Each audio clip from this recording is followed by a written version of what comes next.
جب نبی صلی اللہ علیہ وسلم نے بتا دیا کہ العین حق، نظر برحق ہے، تو ہمارے لیے یہ بھی ایک دلیل ہے۔ اب کوئی رسول کو مانتا ہی نہ ہو، اللہ کو مانتا ہی نہ ہو، تو وہ نہ مانے، وہ اس کا ہیڈک ہے۔ ہم کوئی سائنسدانوں کو مجبور تھوڑی کر رہے ہیں کہ آپ نظر کو مانو۔ سائنسدان جنت مانتے ہیں کہ جنت ہے؟ جواب دینا۔ سائنسدان مانتے ہیں موت کے بعد دوبارہ زندگی ہے؟ یہ سائنس کا ٹاپک ہی نہیں ہے بھائی، اور سائنس یہاں تک پہنچی نہیں ہے۔ تو نظر تو برحق ہے، کوئی بھی اچھی چیز ہو، کوئی بھی بہت ہو، تو اس کا چانس ہوتا ہے کہ نظر لگ جائے۔ نبی صلی اللہ علیہ وسلم نے فرمایا اگر کوئی چیز تقدیر پر غالب آ سکتی تو وہ نظر ہوتی، اور نظر اونٹ کو ہانڈی تک پہنچا دیتی ہے۔ اچھا والا اونٹ ہوتا ہے، نظر لگی گیا۔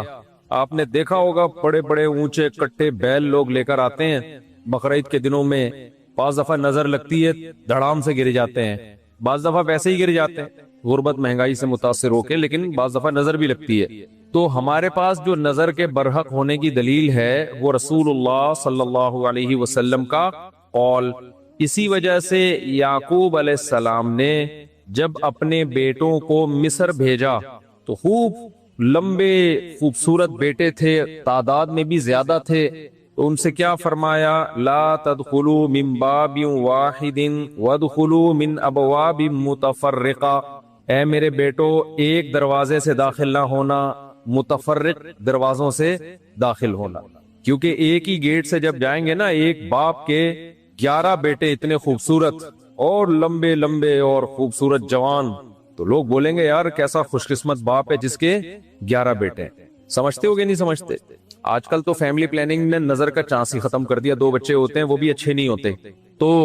تو یہاں قرآن سے بھی ہمیں، حدیثوں سے بھی پتہ چلتا ہے کہ امکان ہے، لیکن ایک بات یاد رکھو، دنیا میں یہ بہت امپورٹنٹ بات ہے، کاش اس کو سمجھ جاؤ، یہ تجربوں کا نچوڑ ہے جو میں آپ کے سامنے پیش کر رہا ہوں۔ امکانات کی بیس پہ یقینی دعوے کرنا یہ تمام گمراہیوں کی بنیاد ہے۔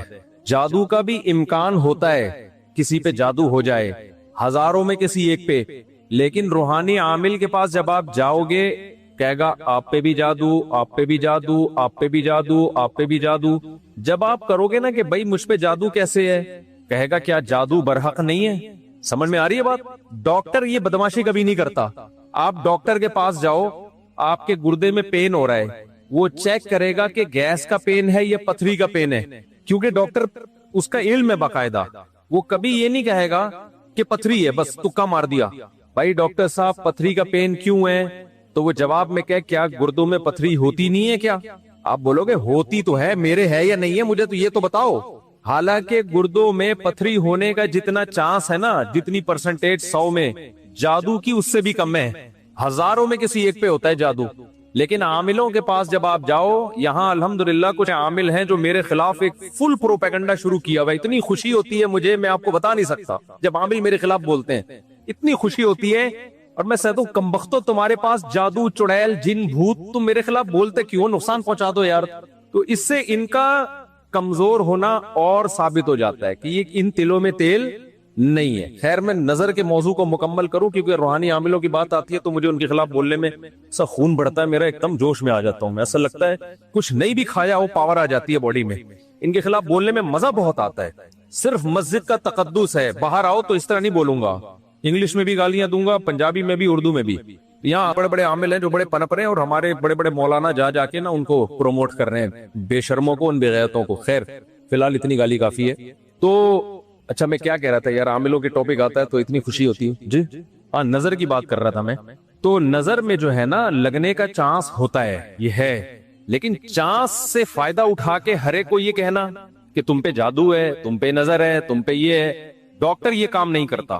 شوگر کا چانس ہوتا ہے آپ کو کہ شوگر ہے، لیکن یہ تو نہیں کہ ڈاکٹر جب تک کمپلیٹلی تحقیق نہ کر لے، ڈاکٹر نہیں کہے گا تمہیں شوگر ہے، تمہارے گردوں میں پتھری ہے، تمہارے پیٹ میں یہ مسئلہ ہے۔ حالانکہ امکانات تو ہوتے ہیں، لیکن آپ یہ جو ڈرامے باز لوگ ہیں نا روحانی عامل، ان کے پاس جاؤ گے نظر ہی لگی ہوئی ہے آپ کو، لازمی کیا لگی ہے؟ کیونکہ جب کسی کے پاس کوئی فن نہیں ہوتا، علم نہیں ہوتا، تو وہ سب کچھ جانتا ہے۔ پھر سمجھ رہے، ڈاکٹر کے پاس علم ہوتا ہے کڈنی کا، لہذا تحقیق کرے گا، 100 میں 2 کو کہہ دے گا تیرے گردے خراب ہیں۔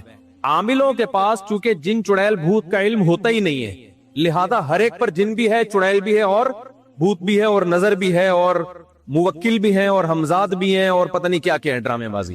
سمجھتے ہو؟ جب ان کو بولو کہ کیا دلیل ہے، تو بھائی امکانات کی دنیا میں امکان کہ فلانے پہ لگ گئی تھی، فلاں پہ لگ گئی تھی، تو خوب سمجھ لو امکانات کی بیس پہ یہ کہنا کہ ابھی دیکھو ایک مولانا صاحب کا کلپ آیا، انہوں نے کہا کہ نبی صلی اللہ علیہ وسلم نے فرمایا کہ ہر بیماری کی دوا اللہ نے رکھی ہے دنیا میں، یہ صحیح حدیث ہے.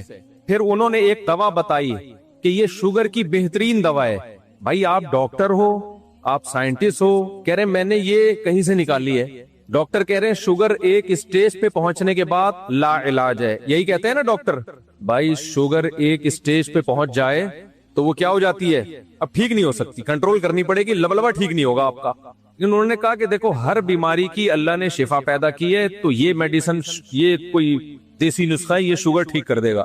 اب دلیل کیا دے رہے ہیں؟ ہر بیماری کی اللہ نے دوا پیدا کی، یقیناً کی ہے، لیکن کیا وہ آپ کو معلوم ہے؟ کیا وہ دوا یہ ہے جو آپ پیش کر رہے ہیں؟ اس کی کیا دلیل ہے؟ بھائی بہت ساری دوائیں لوگوں کو معلوم نہیں ہے. تو اب یہ سمجھیں کہ دو انتہائی میں جلدی سے کمپلیٹ کروں اس موضوع کو، کہ نظر لگنے کا چانس ہوتا ہے، لیکن یہ نہیں ہے کہ جو بھی کوئی اچھی چیز ہوگی، کچھ بھی ہو جائے اس کو نظر ہی لگی ہے. تو یہ وہم کی دنیا سے باہر نکلنا چاہیے. جو سیکولر لبرل لوگ ہیں جو نظر کا بالکل انکار کرتے ہیں، وہ کہتے ہیں فلاں فلاں پہ کیوں نظر نہیں لگی، وہ اتنے ہینڈسم، اتنے خوبصورت لوگ ہیں، فلاں کی آواز اتنی اچھی، ان پہ نظر کیوں نہیں لگی. تو اب اصول سمجھیں، نظر لگنے کے لیے علماء نے قاعدہ ضابطہ بیان کیا ہے. جو چیزیں مشہور ہوتی ہیں نا ان کو اکثر نظر نہیں لگتی. نظر ہمیشہ اچھمبے کی چیز کو اچانک، جیسے میں لوگوں سے کہتا ہوں بھائی آپ انتہائی غریب تھے، سائیکل بھی نہیں تھی آپ کے پاس، اچانک آپ کے پاس بہت زیادہ پیسہ آ گیا، اور علاقہ بھی وہی ہے، رہتے اسی غریبوں کے محلے میں ہو، گندے نالے پہ رہتے ہو، سائیکل پہ تھے، اچانک لینڈ کروزر آ گئی آپ کے پاس. یہ جو اچانک والا کام ہوا ہے نا، اس میں نظر لگنے کا چانس ہوتا ہے. سمجھ میں آ رہی ہے بات؟ اب دیکھو یعقوب علیہ السلام کے بیٹے مصر میں ان کے ساتھ ہی رہتے تھے، سوری مصر میں نہیں، شام میں ساتھ رہتے تھے. وہاں یعقوب علیہ السلام نے نظر سے بچنے کا یہ والا اہتمام ہمارے علم میں نہیں ہے کہ بچوں کو کہو دروازے سے الگ الگ جایا کرو، ایک ہی دروازے سے. لیکن جب مصر جا رہے ہیں نا، اجنبی جگہ ہے، وہ لوگ یعقوب علیہ السلام کے بیٹوں سے مانوس نہیں ہے. وہاں یعقوب علیہ السلام نے کہا ایک نئی جگہ پہ جا رہے ہو، اچانک اتنے بیٹے جب لوگ دیکھیں گے نا خوبصورت، وہاں چانس ہے. تو اس سے پتہ چلتا ہے کہ اپنی نعمت کو آہستہ آہستہ ایکسپوز کرنا چاہیے. سمجھتے ہو کہ نہیں سمجھتے؟ آہستہ آہستہ کیا کرنا چاہیے؟ پہلے پہلی اور پھر دوسری، استغفر اللہ، یعنی آہستہ آہستہ. ایک کمارا آدمی جس کو کوئی رشتہ نہیں رہتا، اچانک 4 بیویاں لے کے گھوم رہا ہے، تو چانس ہوتا ہے اس کے نظر لگنے کا. اس لیے ایک دم سے نہیں، تھوڑا تھوڑا آہستہ آہستہ. پہلے ایک پہلی ہوگی، دوسری میں کچھ پٹو گے، تھوڑی بےزتی ہوگی، تھوڑی عزت ہوگی، کچھ لڈو کچھ گالیاں مل جل کے، پھر تیسری. تو اس طرح کر کے چلانا، ٹھیک ہے؟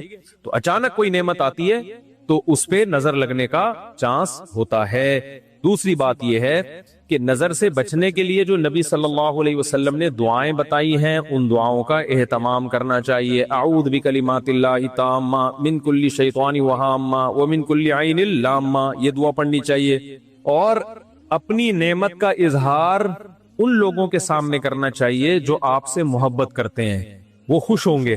بعض دفعہ انسان دوسرے سے محبت کے دعوے کرتا ہے لیکن جیلس ہو جاتا ہے. وہ جب آپ اس کو بتاتے ہیں نا میرے پاس اتنا پیسہ، میری ارننگ اتنی ہو گئی، تو وہ اندر اندر سے جل رہا ہوتا ہے. تو حاسد کی نظر لگنے کا چانس زیادہ ہوتا ہے. سمجھتے ہو؟ تو اپنی نعمت ہر ایک کے سامنے نہیں بیان کرنی چاہیے. بعض دفعہ اپنی نظر بھی لگتی ہے انسان کو، تو خود پسندی میں، عجب میں مبتلا نہیں ہونا چاہیے. جب بھی کوئی نعمت ہو، آدمی کیا کہے؟ اللہ کی دین ہے بھائی، میرا کمال نہیں ہے. کس کی دین ہے؟ یہ اللہ کی دین ہے. تو ان چیزوں کے اہتمام سے نظر کا چانس کم ہو جاتا ہے. باقی عاملوں کے پاس نہ نظر کا کوئی علاج ہے سوائے مسمرزم کے. دماغ کو کنٹرول کر کے کچھ الٹی سیدھی چیزیں آپ کی کھوپڑی میں ڈال دیتے ہیں، تو اس سے آپ سمجھتے ہو کہ میں ٹھیک ہو رہا ہوں. ٹھیک نہیں ہوتے، آپ مینٹلی تھوڑا سا کیا ہو جاتے ہو؟ مطمئن ہو جاتے ہو. اور ان کا اپنا دماغ بھی خراب ہوتا ہے، آپ کا بھی دماغ خراب کرتے ہیں. سمجھتے ہو؟ اچھا، میں جب عاملوں کے خلاف بولتا ہوں، لوگ کہتے ہیں یہ 2 نمبر عاملوں کے خلاف ہے. بالکل غلط بات. میں 1 نمبر عاملوں کے خلاف ہوں، یہ ذہن میں رکھو. 2 نمبر کو تو میں لفٹ ہی نہیں کراتا. میں ان عاملوں کے خلاف ہوں جن کو علماء بزرگان دین سمجھتے ہیں کہ بہت بڑی پہنچی ہوئی چیز ہے یہ. میں ان کو 2 نمبر سمجھتا ہوں. یہ کخ بھی نہیں کر سکتے. سمجھتے ہو؟ کہ کچھ بھی نہیں کر سکتے، چاہے امریکہ میں ہو، چاہے جاپان میں ہو، چاہے پاکستان میں ہو، چاہے کراچی میں ہو، چاہے پنجاب میں ہو، سب ایک جیسے ہیں، تو اس لیے اپنے آپ کو بچاؤ ان فضول لوگوں سے۔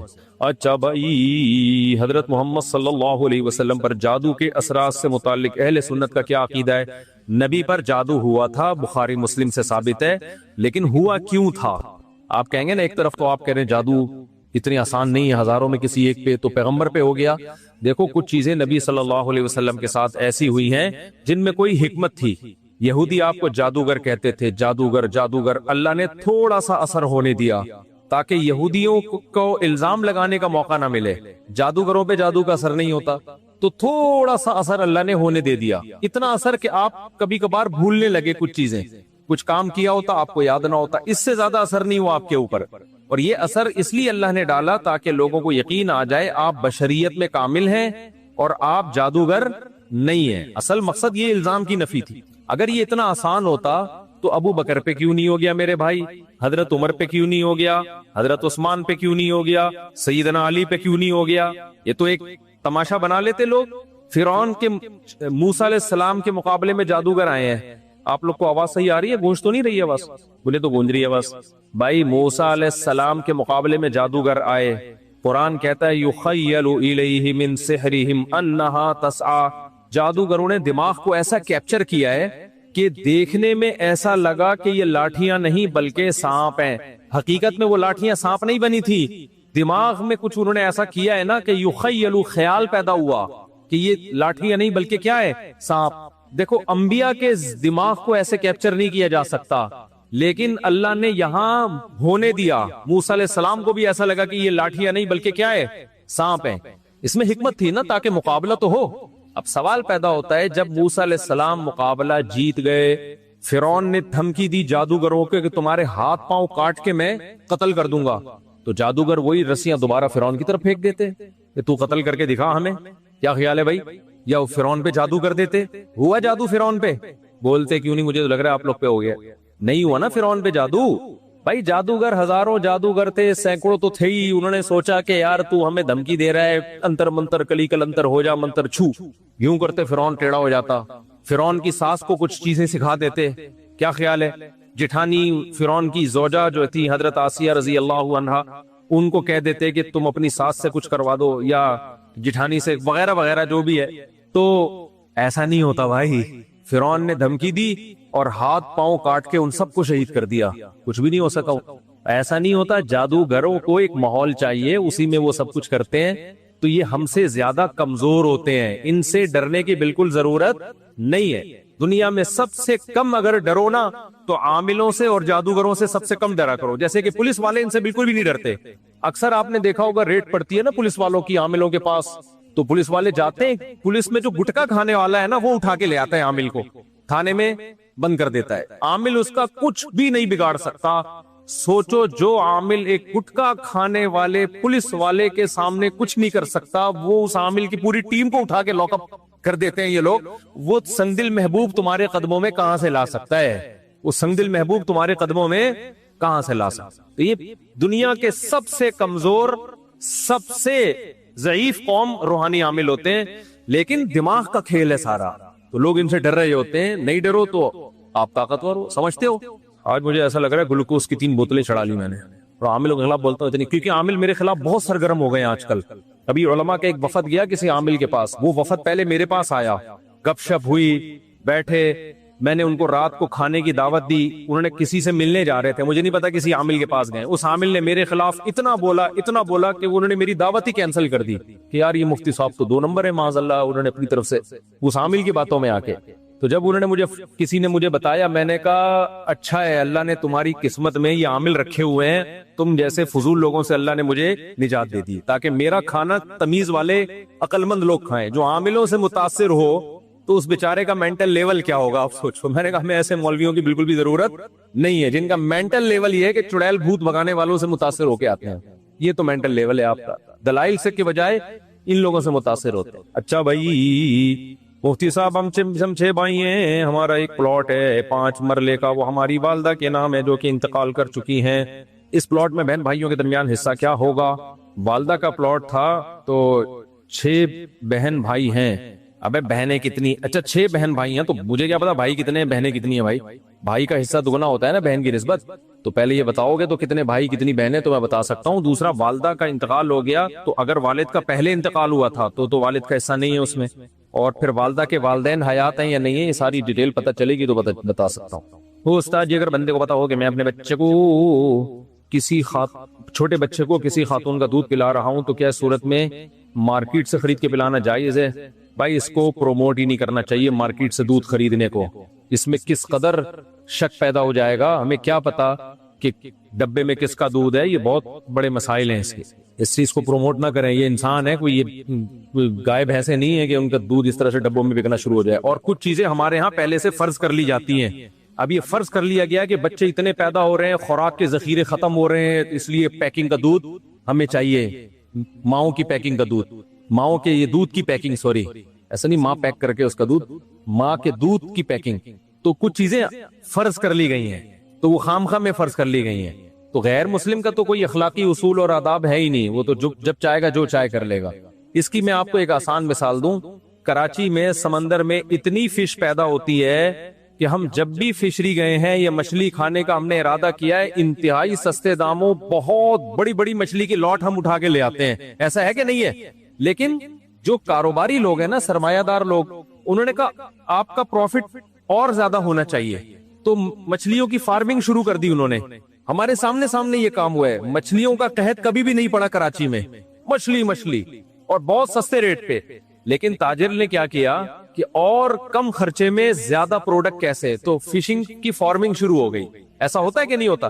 اب جب فارمنگ ہو رہی ہے تو اب لوگ آہستہ آہستہ کس پہ آ رہے ہیں؟ فارمنگ پر. وہ جو مچھیرا جاتا تھا سمندر میں اتنا لمبا چوڑا چکر لگا کے, اس نے کہا ابے ادھر سے خرید کے ادھر بیچو, بہت سستے میں ٹھیک ٹھاک پروفٹ ہے.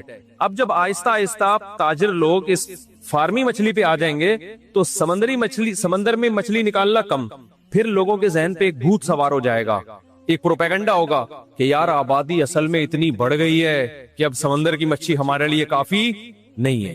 تو کچھ چیزیں ایسی ہیں جو ہم پہلے خود بخود فرض کرتے ہیں, ان فرضی چیزوں کی بیس پہ ہم کام شروع کرتے ہیں, پھر ہم اس پہ ڈیپینڈ کرنا شروع کر دیتے ہیں. پھر ہم کہتے ہیں یار اگر یہ فارمی مچھلی بند ہو جائے تو اتنی آبادی کو کون مچھلی کھلائے گا, حالانکہ اب تک سمندر کھلا رہا تھا. صحیح ہے نا؟ تو یہ سرمایہ دار کی ہوس ہوتی ہے. تو اسی طرح اب تک جتنے بچے پیدا ہو رہے ہیں وافر مقدار میں ماؤں کا دودھ ان کو مل رہا ہے, جن کو ماں کا نہیں ملتا بازار میں ڈبے کا مل جاتا ہے. ایسا کوئی ہمارے ملک میں قحط نہیں پڑا ہے. لیکن ایک چیز کو فرضی طور پہ کر کے وہ ڈبوں کا ماؤں کا دودھ بھی جو ہے نا وہ پیک ہونا چاہیے, یہ ہونا, تو آہستہ آہستہ لوگ اس پہ ڈیپینڈ کرنا شروع کر دیں گے. تو نتیجہ یہی نکلے گا کہ لوگ کہیں گے یار دیکھو اگر اتنی آبادی ہے, اگر یہ نہ ہوتا. بھائی آبادی جو ہوتی ہے نا, بچے ایک دم آسمان سے تھوڑی گرتے ہیں, ماں جنتی ہے نا بچے کو. تو قدرت نے ایک سسٹم لگایا ہوا ہے کہ جب بھی بچہ پیدا ہوگا ماں کی چھاتیوں میں دودھ پیدا ہوگا. 100 میں کوئی 1-2 ہیں جن کے نہیں ہوتا, تو 1-2 کے تو پھر دائی پلا دے ان کو, PCO ان کے اور آلٹرنیٹ موجود ہیں. تو غیر مسلموں کے لیے نسب کی حفاظت کی کوئی ویلیو نہیں ہے ہماری نظر میں. بھائی نسب یا رشتہ, خونی رشتہ, اس کی حفاظت بہت ضروری ہے. اس لیے اس چیز کو ہم اس کی حوصلہ شکنی کرتے ہیں, اس کی حوصلہ افزائی ٹھیک نہیں ہے. اگر کسی مسجد میں 5 وقت کی نماز جماعت کے ساتھ نہیں ہوتی تو ایسی مسجد میں جمعہ کی نماز ہوتی ہے. لیکن جمعے کی نماز کے لیے یہ ضروری ہے کہ شہر ہو, شہروں میں نماز ہوتی ہے جمعے کی, گاؤں میں نہیں ہوتی. باقی مسجد ضروری نہیں ہے اس کے لیے. بے شک 5 وقت کی نمازیں نہ ہوتی ہیں تو بھی جمعے کی نماز ہو سکتی ہے. عقیقہ بکری کے علاوہ بڑے جانور میں قربانی کی عقیقہ کر سکتے ہیں. بقرعید کے جانور میں آپ قربانی کے حصے کے ساتھ ساتھ عقیقے کا حصہ بھی ڈال سکتے ہیں. کیا غیر مسلم کی ابھی لکھی ہیں لوگوں نے سوال, یہ اتنی جلدی کیا غیر مسلم کی دینی کتاب میں پڑھنا ٹھیک ہے؟ ان کے معبود جن کو پوچھتے ہیں غلط ثابت کرنے کے لیے کوئی تحقیق کرنے کی نیت سے پڑھے تو ٹھیک ہے, نارملی جائز نہیں ہے. نبی صلی اللہ علیہ وسلم نے حضرت عمر کو تورات پڑھنے سے منع کیا تھا. تو اگر کسی نے تحقیق کرنی ہو جیسے ڈاکٹر ذاکر نائک یا اس ٹائپ کے جو بھی لوگ ہیں تو ان کے لیے تو صرف ٹھیک نہیں ہے بلکہ ضروری ہے.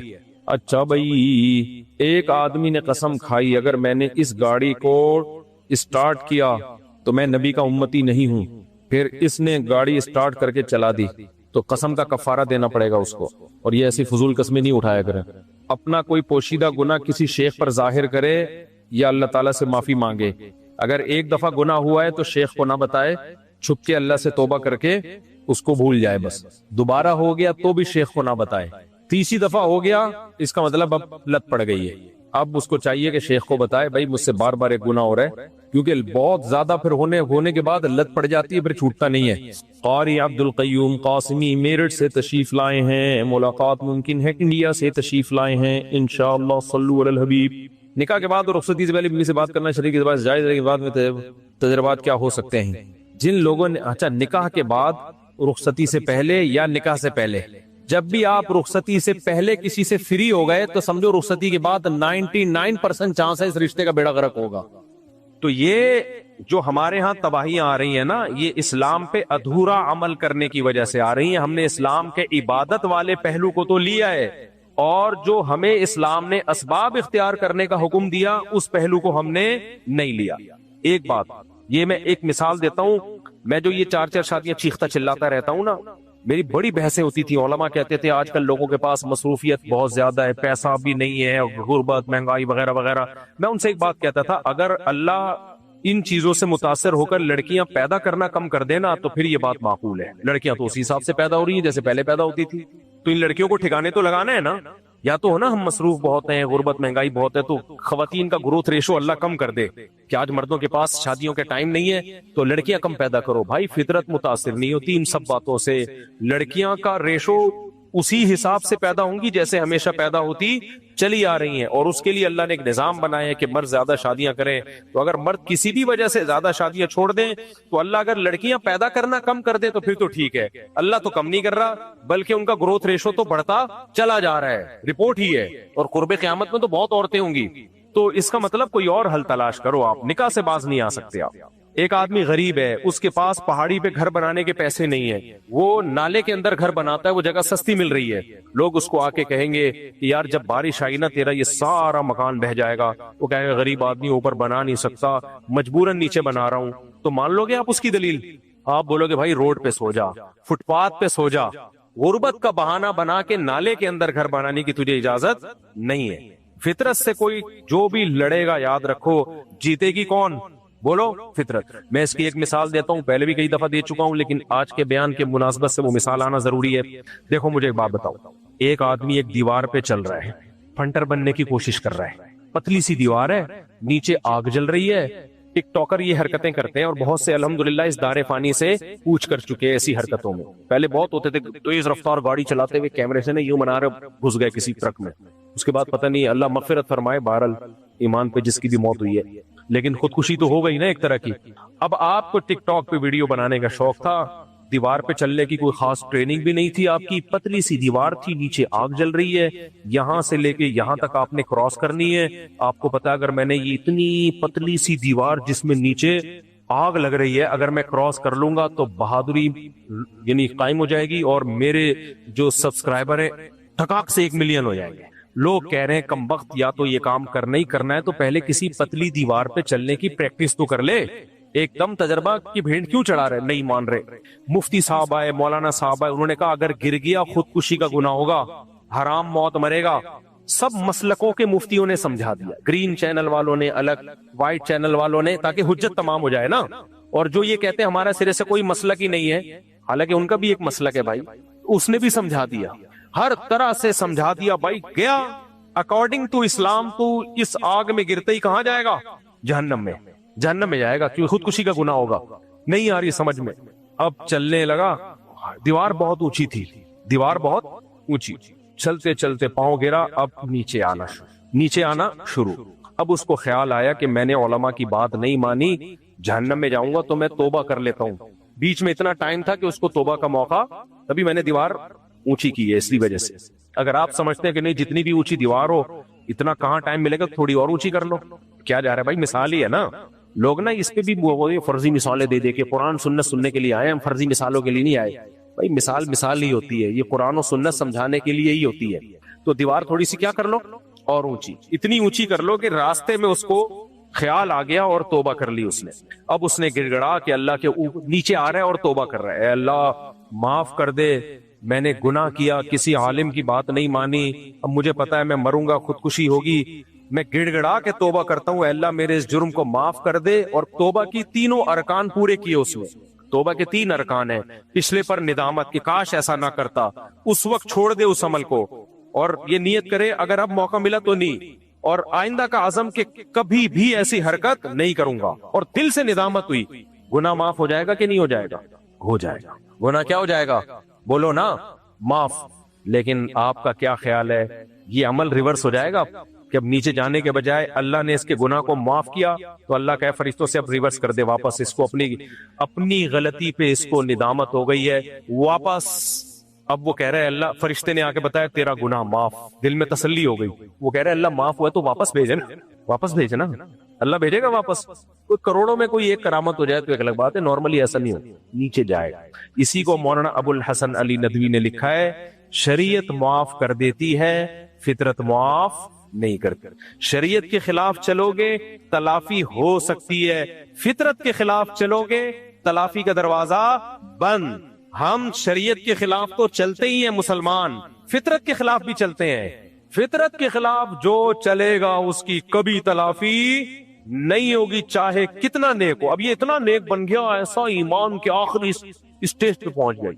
اس نے کہا اللہ جیسے ہی اب تو مجھے بچا لے، میں بچتے ہی تبلیغ میں 4 مہینے کے لیے نکلوں گا میں، اور اندرون ملک بیرون ملک، اندرونی گشت بیرونی گشت، سارے گشتوں کا اپنی ڈائری میں نام لکھوا رہے ہیں، خود بخود ہی، خود ہی کہہ رہے ہیں ہاں بھائی بتا کتنے سال کے لیے؟ 1 سال۔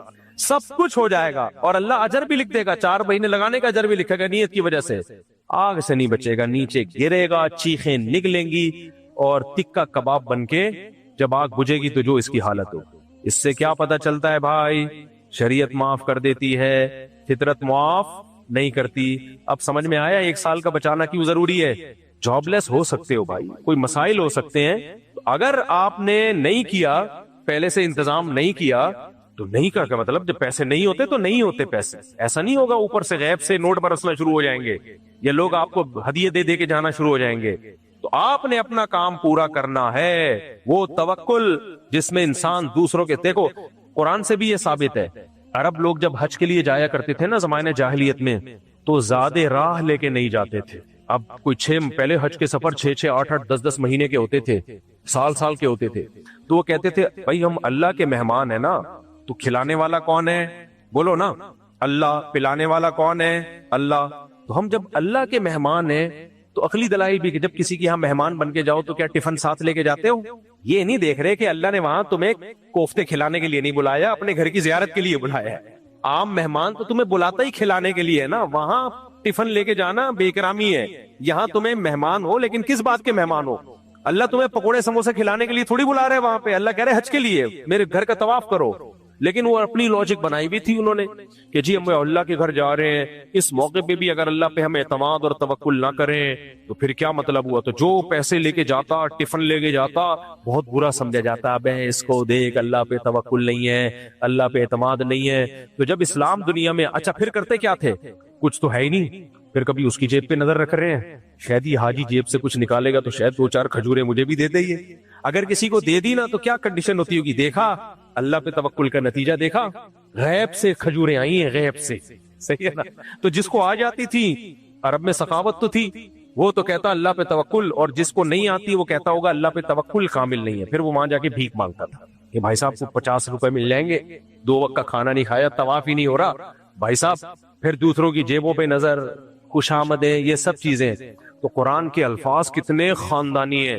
جب اسلام آیا، حج کا حکم آیا، اللہ نے فرمایا وَتَزَوَّدُوا، حج پہ جاتے وقت زیادہ راہ لیا کرو، آنے جانے کا پورا انتظام۔ حضرات فقہا نے کیسا ایکسپلین کیا، فرمایا حج پہ جانے کے لیے ضروری ہے آنے جانے کا خرچہ، وہاں رہنے کا خرچہ، کھانے کا خرچہ، اور اس دوران گھر میں کیا چھوڑ کے جا رہا ہے، گھر والوں کو کہاں سے کھلائے گا، اس کا بھی خرچہ ارینج کر کے جائے گا۔ یہ اگر نہیں کر سکتا تو اس پہ حج فرض نہیں ہے، بلکہ اس کے لیے حج پہ جانا جائز نہیں ہے۔ 2 مہینے کے لیے جا رہا ہے، 1 سال کے لیے جا رہا ہے، پیچھے گھر والوں کو کیا دے کے جا رہا ہے؟ ان کو بھی سکھایا ہوا میں اللہ کے لیے جا رہا ہوں، تو نہ ان کا بھی انتظام کر کے جائے گا۔ میں سمجھا پا رہا ہوں اپنی بات؟ ہاں۔ اب مادہ پرست میں اور پھر مسلمان میں کیا فرق ہو گیا؟ مادہ پرست بھی اسباب اختیار کرتا ہے، مسلمان بھی اسباب اختیار کرتا ہے، تو پھر توکل کہاں گیا؟ توکل کا مطلب کیا ہوا؟ تو وہ حدیث میں ہے اجملو، اعتدال۔ اسباب میں کیا کرنا ہے؟ اعتدال۔ وتوکلوا علیہ، اعتدال کا مطلب کیا ہے؟ تبھی میں کہتا ہوں 1 سال کا جمع کرو، حالانکہ امکان تو یہ بھی ہے کہ ہو سکتا ہے 1 سال میں بھی جاب نہ ملے. کیا خیال ہے بھائی؟ امکان ہے کہ نہیں ہے؟ مجھے نہیں لگ رہا آپ لوگ کو کچھ سمجھ رہا ہے. ایسے ڈھیلے بالکل پتہ نہیں جیسے کیا نیند نہیں ہوتی، یا کوئی نیمبو پانی پی کے آیا کرو جو میں نے طریقہ بتایا نا. 1 گھنٹہ لیمن کو پانی میں ڈال کے رکھو اور تھوڑا شہد ملاؤ، بیان میں آنے سے پہلے وہ پی جایا کرو اپنے خرچے پہ، تو دیکھو ایکٹیو ہو جاؤ گے آپ. اچھا خیر، تو دوسری چیز کیا سکھائی؟ اعتدال، بیلنس. ہوس نہیں کرنی، ہوس نہیں. ایک آدمی ہو جو کماتا ہی نہیں ہے، اور ایک آدمی کمانے پہ آیا تو گدھا بنا ہوا ہے، نائٹ ڈیوٹی دن میں بھی جا رہا ہے، نہ بچوں کو ٹائم، نہ صحت کو ٹائم. ہمارے بھائی اسٹاک ایکسچینج میں ہوتے تھے، وہ بتاتے تھے اسٹاک ایکسچینج میں جو بروکر ایجنٹ تھے نا، کہتے میں نے اپنی آنکھوں سے پاگل ہوتے ہوئے دیکھا ان کو. کروڑوں روپے کے بزنس ہو رہے ہیں ہر وقت کہہ رہے سوتے سوتے ان کی کمپلین آتی تھی راتوں کو خواب میں، کروڑوں روپے کا شیئر ادھر کر دو، اتنے روپے کا شیئر ادھر کر دو، اتنے اس کو یہ کمپنی بیٹھ رہی ہے، یہ کمپنی اٹھ رہی ہے. سوتے ہوئے میں چیخ مار کے جاگ جاتے تھے ہر وقت. کیا کر رہے ہیں؟ کیونکہ انہوں نے موٹیویشنل اسپیکر کو سنا ہوا ہے، اسٹرگل اینڈ ہارڈ ورکنگ. بڑے بڑے نامور لوگوں کے نام آتے ہیں، وہ اتنے عظیم لوگ محنت سے ہی بنے ہیں بھائی. او بھائی یہ گدھا ہے، گدھا پن ہے، یہ ہوس ہے، کیڑے کھائیں گے بھائی. اتنا کما کے کیا کرو گے کہ اپنا سکون برباد کر دو؟ حرام کی طرف مت جاؤ. اعتدال سے ایکسرسائز کا ٹائم بھی ہو، بچوں کے لیے ٹائم بھی ہو، اور کھیل کود کا ٹائم بھی ہو. دوسری شادی بھی، استغفر اللہ، خواتین بہت غصے ہو جاتی ہے، پہلی شادی بھی کرنی ہے، اس کے لیے رشتہ بھی تلاش کرنا ہے. ہمارے کچھ دوست ایسے ہر وقت کتابوں میں مشغول، آپ جانتے ہیں ان کی بات کر رہا ہوں، ہر وقت کتاب لے کے بیٹھے. ان کو شوق ہے 4 شادیوں کا. ایک تو ہو گئی ان کی. ایک دن مجھے کہتے ہیں یار تمہیں پتہ نہیں کیسے رشتے مل گئے، ہمیں تو کوئی رشتہ ہی نہیں ملتا. میں نے کہا جب سے میں نے دیکھا آپ یہ ٹیڑھی کمر کر کے نا کتاب سارا دن تو یہ رہتے، اور میں نے کہا اور لیٹتے جا رہے ہو جیسے جیسے عمر. میں نے کہا یہ تھوڑی کہ لوگ آپ کو کتاب دیکھ کے آئیں گے کہ جی خود آپ کی پیشکش کریں گے، تو ڈھیڑ بننا پڑتا ہے، چلو پھرو ہلو جلو تو، اور ٹینشن میں بھی جا رہے ہوتے ہیں، ہو ہی نہیں رہی. کام کیے بغیر کیسے ہوگا بھائی؟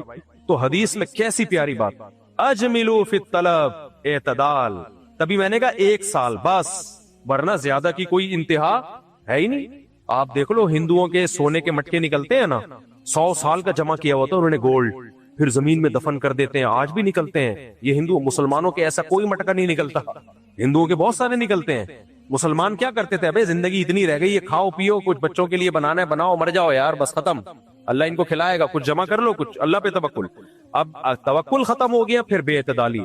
سونا، اب آپ نے 1 سال کا جمع کر دیا سونا، نہیں آپ جمع کرتے جا رہے مٹکے بھر بھر کے، پھر ہر وقت فکر کہ یار یہ آپ بڈھے ہو گئے، پاؤں قبر میں لٹک رہے ہیں اور مر جاتے ہیں، وہ استعمال نہیں ہوتا. بحریہ ٹاؤن میں پلاٹ لے کے ڈالے جا رہے ہیں، بس کرے یار، کوئی لمٹ تو بنانا ہے یار، تو بیٹھ کے نہیں، کوئی لمٹ نہیں ہے. یہ بے اعتدالی ہے. یہ کیا ہے؟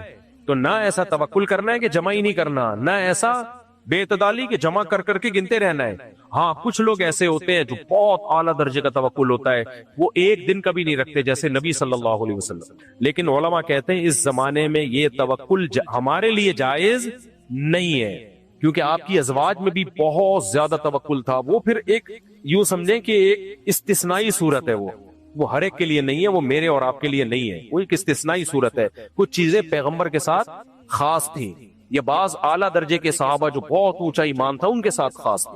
تو وہ شریعت کا اصول نہیں ہے. میں تو مفتی ہوں نا، تو میرا کام ہے اصول بیان کرنا. سمجھ رہے ہو کہ نہیں سمجھ رہے؟ اصول یہی ہے بھائی، جمع اتنا کرنا ہے جمع. اچھا اب میں اس اشکال کا جواب دیتا ہوں. لوگ کہتے ہیں پھر مفتی صاحب ذاتی مکان کے خلاف کیوں ہے؟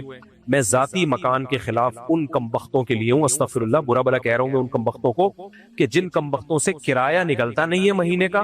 میرا جب بیان کیا نا کہ ذاتی مکان کی ہوس نہ کیا کرو، فکر نہ کیا کرو، تو لوگوں نے اس پہ کہا بھائی ذاتی مکان تو ذاتی ہوتا ہے، کرائے کے مکان سے کبھی بھی نکال دیتے ہیں. تو اس پہ میں نے کیا کہا، کئی بار بتا چکا ہوں، وہ بہت پیسہ اللہ نے دیا ہے نا، کھانا پینا اور یہ سب چیزوں سے بچ رہا ہے تو ذاتی بنا لو، ورنہ ذاتی مکان مہنگا بہت ہوتا ہے. تو متوسط درجے کی آمدن والے آدمی اگر ذاتی مکان بنانے کی فکر میں لگے گا نا، تو یہ نہیں کہ 1 سال تک کا اسٹور، کئی سالوں کی آمدن اس کو ہینڈ ٹو ماؤتھ چلنا پڑے گا، اور پھر 60-70 سال کی عمر میں جا کے ذاتی گھر بنائے گا. تو زندگی برباد کر دی کہ نہیں کر دی؟ تو اس لیے وہاں تو صحیح حدیث موجود ہے، نبی صلی اللہ علیہ وسلم کی صحیح حدیث ہے، بدترین چیز جس پہ انسان کا پیسہ خرچ ہو وہ تعمیر ہے. نہیں آئی سمجھ میں بات؟ کیا مطلب؟ یہ نہیں فرمایا کہ حرام ہے تعمیر پہ پیسہ خرچ کرنا، نہ بدترین چیز، حدیث کے بدترین کا ایک مطلب ہوتا ہے، یہ وہ والا بدترین نہیں ہے جو اردو میں، اس کی مثال دیکھو، نبی صلی اللہ علیہ وسلم نے فرمایا شر صفوف الرجال آخرها وشر صفوف النساء اولها، مردوں کی بدترین صف نماز میں آخری ہے اور عورتوں کی بدترین صف نماز میں پہلی ہے۔ اب یہاں بدترین کا کیا مطلب ہے؟ اب آپ آخری صف میں آئے، دیر سے آئے، آپ نے کہا یہ تو سب سے بدترین صف ہے، تو اس صف میں تو کھڑے نہیں ہونا چاہیے، میں گھر جا رہا ہوں۔ نہ بدترین کا مطلب کیا ہے؟ سب سے اینڈنگ والی، یعنی باقیوں کے مقابلے میں آنا تو ہے، لیکن یہ وہ شخص آخری صف میں آئے جو مجبور ہو۔ بہرحال نہ ہونے سے بہتر کیا ہے، بلکہ ضروری ہے کہ جماعت چھوڑنا جائز نہیں ہے، تو اصل میں پہلی صف ہے، لیکن اگر کوئی مجبوری ہے نہیں ہوا تو پھر سب سے آخر میں کون سی ہے؟ آخری صف ہے، وہ آنا تو پھر بھی پڑے گا۔ تو حدیث میں جو آتا ہے صحیح حدیث ہے، بدترین چیز جس پہ انسان کا پیسہ خرچ ہو وہ تعمیر ہے۔ کیا مطلب؟ یہ سب سے لاسٹ میں رکھو، یہ پیٹ بھرے ہوئے لوگوں کا کام ہے جن کی توندیں کیا ہیں؟ بھری ہوئی ہیں، بچوں کی اسکول کی فیسیں بھی نکل گئی، کھا پی بھی لیا، پراٹھے بھی پھوڑ دیے، انڈے بھی، دیسی گھی بھی، مچھلی بھی، بادام بھی، پستے بھی، لائف کو انجوائے کر رہے ہیں۔ ایسے بہت سے لوگ ہیں پھر بھی پیسہ بچ رہا ہوتا ہے، پھر ادھر ادھر پھینکنے کے بجائے بہتر کیا ہے؟ گھر بنا لو یار، ذاتی گھر بنا لو، اچھی بات ہے، انجوائے کرو لائف۔ اب ایک آدمی نے میرے بیان پہ کہا یہ ذاتی گھر کے خلاف ہے، مفتی صاحب کرائے کی گھر پہ رہو نا، پتہ چلے کرایہ ادا کرنا کتنا مشکل ہے۔ مجھے فون کیا، میں نے کہا کرایہ تیرے سے ادا ہو نہیں رہا ہے اور تو گھر بنائے گا ذاتی؟ بھائی ایک دم اس کے سافٹ ویئر اپڈیٹ ہو گئے، کہہ رہے یار بات تو صحیح ہے، یہ تو میں نے سوچا ہی نہیں تھا، کرایہ تیرے سے نکل نہیں رہا اور اب تو ذاتی گھر کی فکر کرے گا تو ڈپریشن کے علاوہ کچھ حاصل ہوگا؟ بنا لے گا گھر، یہ بنا لیتے ہیں لوگ جوڑ کے، لیکن زندگی کو جو انجوائے کرنے کا ٹائم ہے وہ تو میرے بھائی 40-50 سال تک ہے، اس کے بعد تو آڑے ترشے ہونا شروع ہو جاؤ گے۔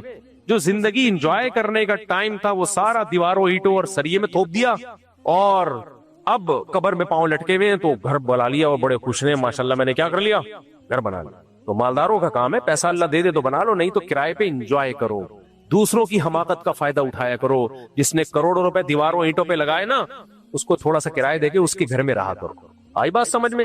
یہ تو میں تو خود ابھی بھی اب تک میں کرائے پہ ہی رہ رہا ہوں، تو میں تو کہتا ہوں کہ کس طرح بیچاروں نے پیسہ بنا کے گھر بنایا یار، اور ہم کرایہ دے کے اس میں رہ رہے۔ لوگ اس پہ اعتراض کرتے ہیں کرایے کے گھر سے نکال دیا تو کیا ہوگا؟ کچھ بھی نہیں ہوگا، دوسرے گھر میں چلے جانا، کچھ بھی نہیں ہوگا، اتنی بڑی ٹینشن نہیں ہے۔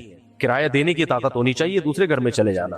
پھر لوگ کہتے ہیں کہ جو ہے وہ کرایہ دار مالک مکان کی ٹینشنیں بہت ہوتی ہیں، مالک مکان کی ٹینشنیں کم ہے، کرایہ داروں کی ٹینشنیں زیادہ ہیں۔ میں نے ارادہ کیا میں اگر اپنا گھر بناؤں گا کبھی بھی کرایہ دار کو تو سوال ہی پیدا نہیں ہوتا میں دوں، کیونکہ میں بیوقوف تھوڑی ہوں، بیڑا غرق کر کے چلا جاتا ہے وہ۔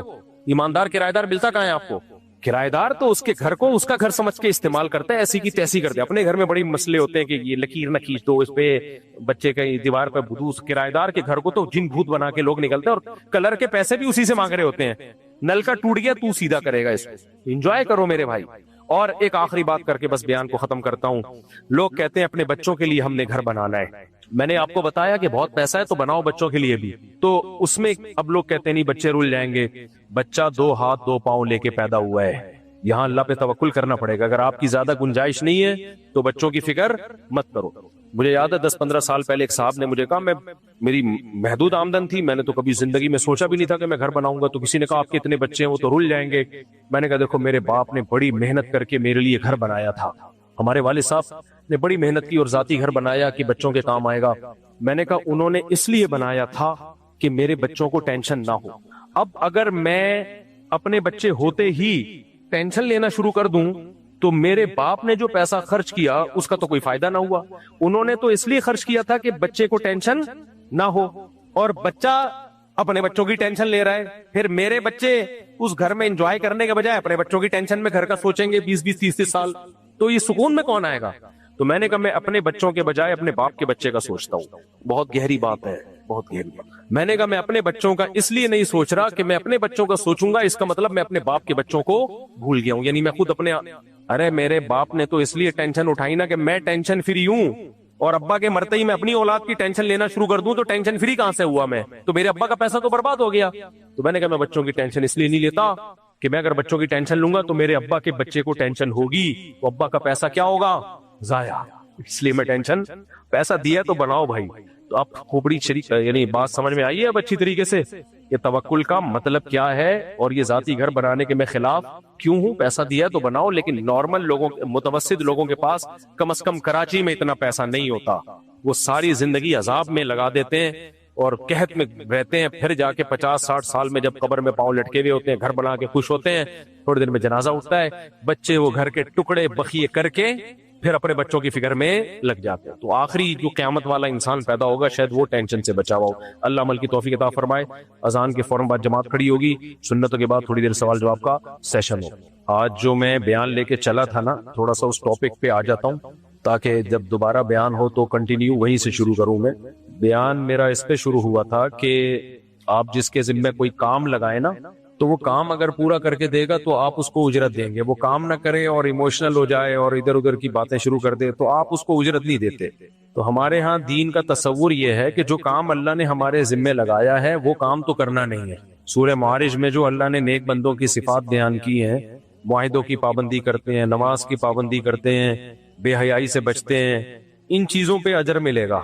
اب یہ چیزیں ہیں نہیں، رسومات آ گئی ہیں. محرم کی الگ رسومات ہیں، سفر کی الگ رسمیں ہیں، ربیع الاول کی الگ رسمیں. تو ایموشنل ہو رہے ہیں ہم کہ نبی کی محبت میں، اہل بیت کی محبت میں یہ تو اس سے ہم پہ تو اثر پڑتا ہے، ایک دوسرے کو ہم متاثر کر لیتے ہیں.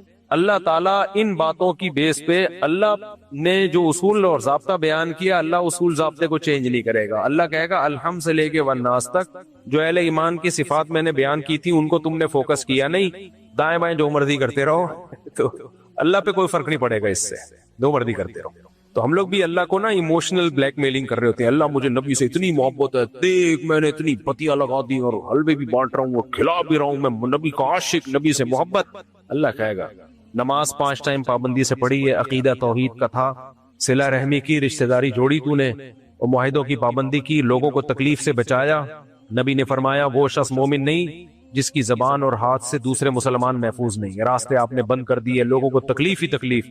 تو اب آپ جتنا بھی ایموشنل ہو جائیں، اچھلے کودیں اور یہ کرتے رہے بھائی، خوب سمجھ لو، خوب سمجھ لو اللہ کو آپ متاثر نہیں کر سکتے. اللہ وہ ان صفات سے متاثر ہوتا ہے جو صحابہ کرام کی تھی، ایمانداری سے تجارت، 5 ٹائم نماز، جو اللہ کے بتایا ہوا ذکر ہے وہ ذکر، اللہ کا بتایا ہوا درود وہ پڑھیں پابندی سے، اور معاہدوں کی پابندی کریں، لوگوں کو تکلیف سے بچائیں، انسانیت کے لیے خیر خواہ بنے. پتہ ہے آپ کو ہمارے نبی صلی اللہ علیہ وسلم ممبر پہ بھی آپ کی جو خطبہ ہے نا، آپ کی جو تقریر ہے وہ بھی بہت ہی نرم لہجے میں ہوتی تھی. کبھی کبھار آپ کی آواز اونچی ہوتی تھی اور آپ کا ہاتھ اس سے زیادہ اونچا نہیں جاتا تھا. اس طرح جب آپ کسی بات کو جوش سے بیان کرتے تو ایسے بس. آج ہماری تقریریں دیکھ لو، ایک دوسرے کے خلاف فتوے بازی، غصے میں جھاگ نکل رہا ہوتا ہے، وہ بھی ویسا، وہ ایسا، وہ ایسا. لوگ مسجدوں میں بجائے اخلاق سیکھنے کے بد اخلاقی سیکھ کے جاتے ہیں. تو اس لیے بھائی اللہ کا دین جو ہے نا وہ اللہ نے بتا دیا یہ ہے، اس سے دائیں بائیں چلو گے تو تمہارا اپنا مسئلہ ہے. اپنے ضمیر کو مطمئن کرو گے. پھر کیسی کیسی گالیاں سوائے ابلیس کے جہاں میں سبھی تو خوشیاں منا رہے ہیں. یعنی جو ربیع الاول نہیں منا رہے سارے ابلیس ہو گئے یار. کسی مسلمان کو ابلیس کہنا، شیطان کہنا، یہ اللہ رسول کی تعلیمات ہیں؟ یہ ظرف ہونا چاہیے مسلمان کا. سب کو ابلیس کہہ دیا، جس کے گھر میں بتیاں نہیں ہیں وہ بھی ابلیس ہو گیا، پورا سعودی عرب ابلیس ہے، جو مکہ مدینہ ہے وہی ابلیس ہو گئے. کمال ہے یار. لوگ کہتے ہیں ابھی نجدیوں کی حکومت ہے، تو جب حکومت نہیں تھی تو کون سا مناتے تھے وہ؟ سعودی عرب میں تو کبھی بھی نہیں منایا جاتا. جب ترکوں کی حکومت تھی تو بھی ربیع الاول نہیں منایا جاتا تھا. یہ تو ہم لوگوں نے بنایا خود ہی، ایک نئی چیز مارکیٹ میں لے آئے ہم. محرم ہمارا پاکستان کا اسلام محرم میں الگ ٹائپ کا، سفر میں الگ ٹائپ کا، اور ربیع الاول میں الگ ٹائپ. تو میں تو یہاں بیٹھا رہا ربیع الاول میں نا 12 تاریخ کو، مجھے لڑکوں نے بتایا آپ کو پتہ ہی نہیں شہر میں کیا ہنگامہ آ رہی ہے. میں نے کہا ہمیں تو نہیں پتا. یار آپ کو پتہ ہی کوئی ایسا ہی مزہ آ رہا ہے. لوگ بتا رہے ہیں ایسا لنگر منگر بھی چل رہے ہیں، یہ بھی چل رہا ہے، وہ بھی چل رہا ہے، اور کیا کچھ ہو رہا ہے. کہہ رہے ہیں آپ کو پتہ ہی نہیں. تبھی ہمیں لوگ کہتے ہیں خشکے وہابی، خشکے وہابڑے خشکے، ان کو کوئی عشق مشکی نہیں ہے. یہ تو بھائی قیامت میں پتہ چلے گا کس کو کس سے اللہ کے نبی سے محبت ہے نہیں ہے. ہم نہیں کہہ رہے ہم باعمل ہیں، ہمارے تو عیبوں پہ اللہ نے پردہ ڈالا ہوا ہے. ہو سکتا ہے آپ زیادہ عشق رسول آپ کے اندر زیادہ ہو تو، لیکن آپ کے کہنے سے اللہ آپ کو عاشق نہیں مان لے گا. آپ کے اپنے طریقے سے جس کو پشتو میں کہتے ہیں اخپل طریقہ. اللہ کے ہاں ہمارا اخپل طریقہ نہیں چلے گا. اللہ نے جو بتا دیا صحابہ کو فالو کرو, تابعین کو فالو کرو, نبی کو فالو کرو ان کے طریقے پہ. تو بھائی انہوں نے کوئی ربیع الاول نہیں منایا, نہ انہوں نے محرم کے تعزیے نکالے, نہ چپ تعزیہ, ایک نیا تعزیہ ہے مارکیٹ میں چپ تعزیہ, نہ تلواروں والا تعزیہ, نہ چپ تعزیہ, نہ ربیع الاول, نہ حلوے, نہ رجب کے کوڑے مونڈے, سب غلط ہے بھائی, سب غلط. آپ ہم کو خشکا بولو یا کچھ بھی بولو, پھر میرے پہ طنز کیا ہوتا ہے یہ وہاں بڑے کو تو شادیوں کے علاوہ کچھ آتا ہی نہیں ہے. نہ آتا ہوتا نا شادیوں کے علاوہ کچھ تو یہ بھی بہت بڑی فضیلت تھی میں کہتا ہوں, کیونکہ شادیاں کرانے پہ ڈال دیا لوگوں کو. کتنی عورتوں کے گھر بس گئے بھائی, حرام کاریوں سے بچ گئی, وہ زنا سے بچ گئی, یتیم بچوں کو سہارا مل جاتا ہے. کچھ نہیں کرتے, شادیوں پہ ہی ڈال دیتے یار, یہ اس سے بہتر تھا. تو نبی کی کسی سنت پہ تو عمل ہوتا نا. 9 بیویاں نبی نے رکھی ہیں, ایک کنواری باقی بیوہ, طلاق یافتہ بیوہ, تو یتیم بچوں کو پالا ہے. وہ کام ہم سے دلے گا ہوتا نہیں ہے, وہ دوسری کر کے دکھائے. نبی کی محبت میں کلابازیاں کھاتا رہے گا, اچھلتا کودتا رہے گا, یہ حلوے کھا لو, لڈو کھا لو. اس کو بولا تیری خاندان میں ایک بیوہ ہو گئی ہے, تو کر لے. تپڑ ہے تو تپڑ ہی نہیں ہوتا. تو شادیاں تھوڑی نبی سکھا کے گئے ہیں. صرف شادیاں نہیں سکھائی نبی نے, بہت سارے کام سکھائے ہیں, لیکن ان بہت سارے کاموں میں ایک کام شادیاں بھی ہے. شادیاں بھی ایک کام. تو بہت سارے کاموں کی ہم ترغیب دیتے ہیں, خالی شادیوں کی نہیں دیتے. تو میری ذات سے تو بھائی جو مرضی کرو, میں تو شریعت بیان کر رہا ہوں, میں کون سا کوئی اپنے آپ کے نیک ہونے کا دعویٰ کر رہا ہوں. اچھا, تو یہ ایک اہم بات تھی جو میں نے بتانی تھی. ایک اور اہم بات اس میں یہ بھی ہے کہ میں بار بار اس ٹاپک پہ بولتا ہوں, پھر میں بیان سے ہٹوا لیتا ہوں. ابھی جو میں بول رہا ہوں ہٹواؤں گا نہیں, جانے دوں گا اس کو. صحت بنانے میں بھی آج جو بیان ہوا نا, اعتدال ہے نا, اجملوا فی الطلب ہے, تو یہ پیسے کے بارے میں حدیث, لیکن جنرلی ایک اصول ہے. آج جو پورا بیان ہوا کہ اسباب بھی اختیار کرنے ہیں, لیکن وہ اسباب بھی اعتدال سے. پاگل نہیں ہو جا رہے ان اسباب کے پیچھے, کیونکہ اسباب پہ نتیجہ مرتب کرنا کس کا کام ہے؟ بولو, اللہ کا. آپ کی محنت سے نہیں ہوگا, ہوگا اللہ کے ارادے سے. اس لیے ہم تو شریعت کا حکم ہے اسباب اختیار کرتے ہیں, اور شریعت نے ہمیں کہا ہے اسباب میں غلو مت کرو. غلو سمجھتے ہیں؟ تھوڑی گاڑی اردو ہے نا, یعنی اعتدال سے تجاوز مت کرو, لمٹ کراس مت کرو. جیسے کمانا ضروری ہے, جو نہیں کماتا اور توکل کرتا ہے گنہگار ہوگا, لیکن کمانے میں صبح شام کمانے کی فکر اور سمجھتا ہے میرے کمانے سے ہی پیسہ ملے گا, اللہ کے ارادے کا دخل نہیں ہے, تو یہ کافر کی سوچ ہے. اعتدال سے کمانا ہے, صحت کا خیال. تو آج کل اس میں ایک اہم چیز یہ بھی ہے کہ صحت کے حوالے سے نا لوگ دو طرح کے طبقے ہیں, یا تو صحت کا بالکل خیال نہیں کرتے اور اس میں اللہ پہ توکل کرتے ہیں. تبھی آپ دیکھو مسلمانوں میں موٹاپا کتنا زیادہ آ گیا. میں جب جاپان گیا نا, ایک چیز دیکھ رہا تھا, ان کی صحتیں دیکھتا تھا میں, سارے سلم سمارٹ, کوئی ایک بھی توند والا موٹا نظر نہیں آیا, گینڈا. میں کہتا تھا یار ایسے تو ہمیں ہونا چاہیے تھا نا. لیکن جب میں یہاں آیا, میں نے لوگوں سے کہا کہہ رہے ابے اس سے کچھ نہیں آتا, یہ سب ڈاکٹروں کی بنائی ہے, کھاؤ پیو, بندہ کھاتا پیتا مرتا اچھا لگتا ہے, ابے یہ سب دے ابے ابے کر کے نا. تو یہ غلط ہے. ہمیں اسباب اختیار کرنے کا اللہ کی طرف سے حکم ہے. جب ہم دیکھ رہے ہیں صبح شام بلڈ پریشر, شوگر ایک کامن بیماری بن چکی ہے, سب مر رہے ہیں اس میں. ڈائلسس کے پیشنٹ کو جا کے دیکھو, چھوٹی چھوٹی عمروں میں ہارٹ اٹیک ہو رہے ہیں. زندگی سے بڑی کوئی نعمت ہے؟ اسلام نے بھی سب سے بڑی نعمت زندگی کو قرار دیا ہے. پیسہ اور زندگی اگر ہو تو اسلام کیا کہتا ہے, کس کو بچاؤ؟ زندگی کو. فقہا نے یہاں تک بیان کیا اگر آپ بھوک سے مر رہے ہیں اور آپ کو کوئی روٹی نہیں دے رہا, آپ چوری بھی کر سکتے ہو جان بچانے کے لیے. چوری کو حلال کر دیا جان بچانے کے لیے. ہاں, اس نیت سے چوری کرو گے کہ جب پیسہ کماؤں گا تو اس کو روٹی کے پیسے دے دوں گا میں, لیکن اس کو بھی حلال کر دیا شریعت نے. سب سے وہاں یہ توکل جائز نہیں ہے, میں چوری نہیں کروں گا بھلے مر جاؤں, بھلے مر جاؤں, غیرت کے ساتھ مروں گا میں. نہ بھائی, اللہ کہتا ہے جان بچا پہلے. تو اسلام میں دنیا کی نعمتوں میں سب سے بڑی نعمت کیا ہے؟ زندگی. تبھی سب سے بڑا جرم اسلام میں انسانی قتل ہے. سب سے بڑا جرم کون سا ہے؟ انسانی جان کا قتل. جرم کیوں ہے؟ اس لیے کہ قتل کرنے کو سب سے بڑا ظلم قرار دیا گیا کہ زندگی چھین لی آپ نے اس سے. تو قتل دو طرح کا ہوتا ہے. اچھا, اپنے آپ کو قتل کرنا, علماء نے لکھا ہے دوسرے کو قتل کرنے سے بھی بڑا جرم ہے. یعنی خودکشی جو ہے نا, یہ کسی دوسرے کو قتل کرنے سے بھی بڑا جرم ہے. اس کی سزا اس سے بھی زیادہ سخت ہے, عام قاتلوں سے زیادہ, کیونکہ سب سے پہلے آپ پر کس کا حق ہے؟ اپنا. تو آپ نے اسی کو ضائع کر دیا. تو خودکشی کی دو قسمیں ہوتی ہیں, ایک ٹھا کر کے مار دینا, ایک پیزے برگر کھا کے مار دینا اپنے آپ. کیا کھا کے مار دینا؟ بولو, بولتے کیوں نہیں؟ پیزے برگر کھا کے بھی مارتا ہی یاد, وہ بھی سلو پوائزن ہے.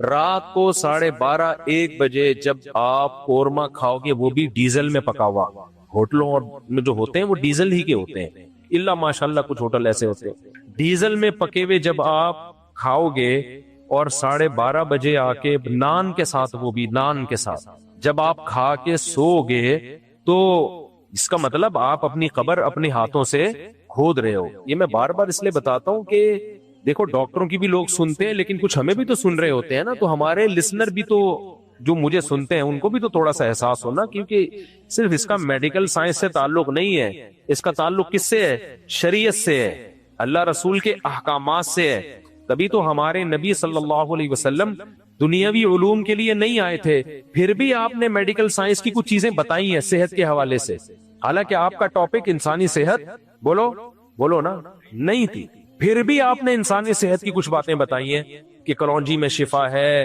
اور سنا مکی کے بارے میں, اور بہت ساری چیزوں کے بارے میں جو ہمیں حدیثوں میں ملتا ہے, شہد کے بارے میں قرآن میں کہ شفا ہے. کیوں؟